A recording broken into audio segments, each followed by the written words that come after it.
30 days weight loss சேலஞ்சோட டே 22 இன்னைக்கு காலையில எப்பவும் போல எம்டி ஸ்டமக்ல வெயிட் வந்து செக் பண்ணிடலாம். 57.65 வந்து இருக்குது. இன்னைக்கு கொஞ்சம் வந்து சீட் டே மாதிரி தான் வந்து பண்ண போறேன். இன்னைக்கு வந்து பாத்தீங்கன்னா என்னோட ஆனிவர்சரி. ஸோ அதனாலதான் காலையில எப்பவும் போல எம்டி ஸ்டமக்ல பிளாக் காஃபி வந்து குடிச்சேன். காலைல பிரேக்ஃபாஸ்ட்டுக்கு வந்து பாத்தீங்கன்னா ஃப்ரூட் அண்ட் நட்ஸ் மூஸ்லி இருக்கு இல்லையா, அது ஒரு 4-5 ஸ்பூன் போட்டு சுடுதண்ணி போட்டு வந்து சாப்பிட்டாச்சு. இந்த 30 days weight loss சேலஞ்சுமே டீடைல் லாங் வீடியோவா ஷேர் பண்ணிட்டு இருக்கேன். அதோட லிங்க் வந்து மேல இருக்கு, செக் அவுட் பண்ணி பாருங்க. இதுவே இன்ஸ்டாகிராம்ல பாக்குறீங்கன்னா பயோலியும் ஸ்டோரியில லிங்க் இருக்கும், செக் அவுட் பண்ணி பாருங்க.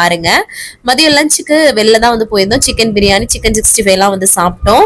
ஸோ அதனாலதான் காலையில வந்து லைட் ஃபுட்டா வந்து எடுத்துக்கிட்டேன். இந்த மாதிரி டிவைட் பண்ணி சாப்பிடும்போது நமக்கு வந்து வெயிட் வந்து கெயின் ஆகாது. வெயிட் லாஸ்ல இருக்கும்போது இந்த மாதிரி அப்பப்போ வந்து பண்ணிக்கலாம். அதுக்காக எப்பவுமே பண்ணோம்னா நமக்கு வந்து வெயிட் லாஸ் வந்து பண்ண முடியாது.